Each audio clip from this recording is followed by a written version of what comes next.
tenggelam, tidak asing lagi. Kemahrifan lajinawi. Assalamualaikum warahmatullahi wabarakatuh. Dan di balik itu, Tengger menyimpan sebuah cerita yang sangat menarik. Maukah teman-teman sekalian mendengarkan cerita dari saya? Inilah cerita dengan judul Asal-usul Nama Tengger. Cerita ini saya baca dari buku Kumpulan Cerita Rakyat dari Jawa Timur yang ditulis oleh YPB Wiratmoko. Begini ceritanya. Alkisah, terdapat seorang raja Majapahit yang pergi meninggalkan negerinya bersama sang permaisuri karena kalah berperang.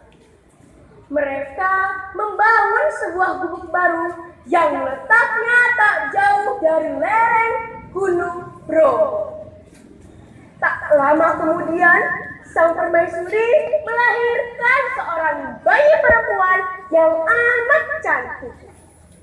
Tetapi teman-teman, tidak seperti bayi pada umumnya.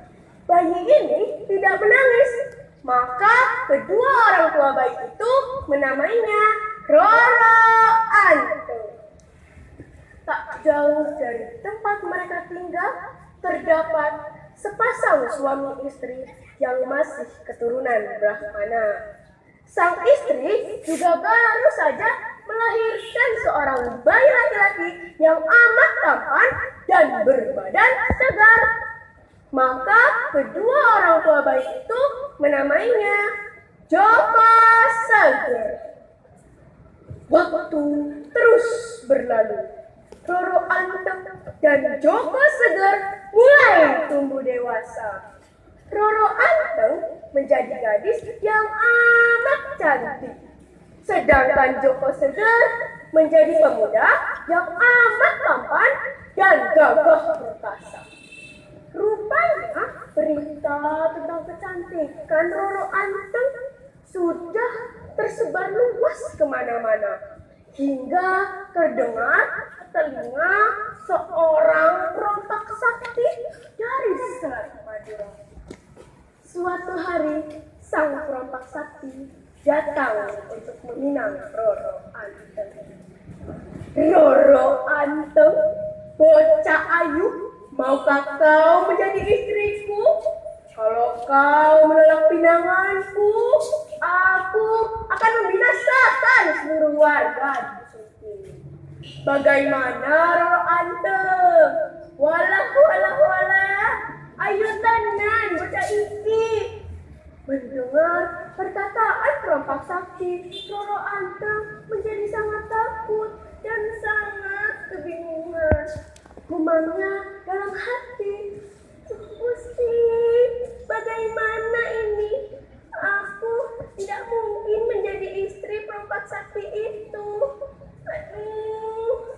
Aduh, bagaimana dengan nasib keluargaku dan seluruh warga di dusun ini? Roro Antung berpikir dan terus berpikir hingga ia mendapatkan sebuah ide.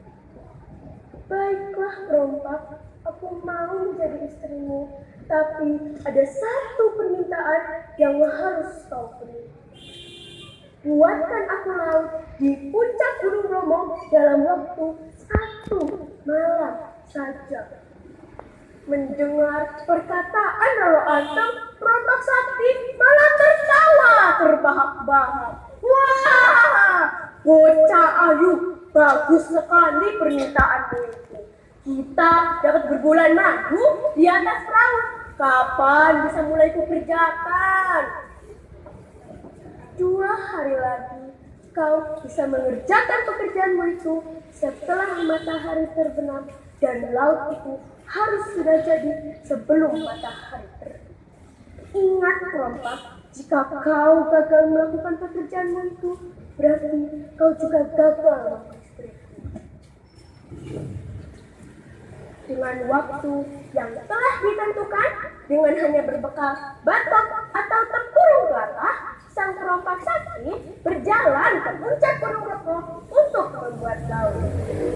Tetapi sebelum ia memulai pekerjaannya, ia meminta permohonan kepada sang penguasa kegelapan.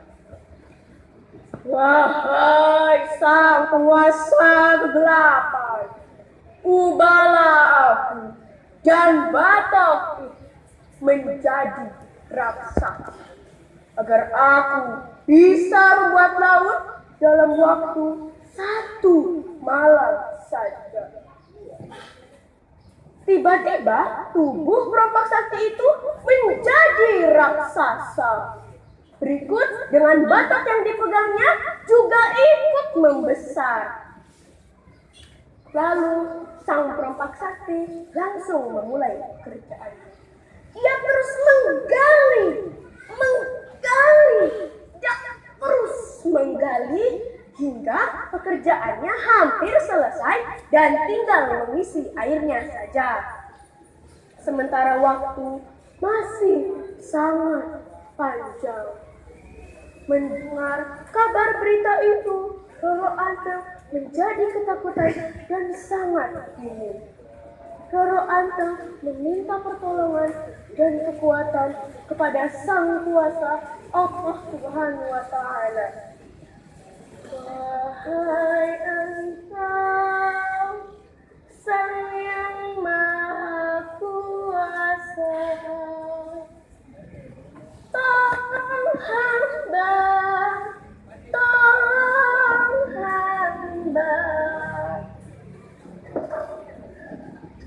Setelah meminta pertolongan dan kekuatan kepada Sang Kuasa, Roro Anteng langsung meminta pertolongan kepada Joko Seger untuk mengumpulkan seluruh wanita yang ada di desanya. Mereka mengumpulkan daun kering dan ilalang serta beberapa lesung dan alu.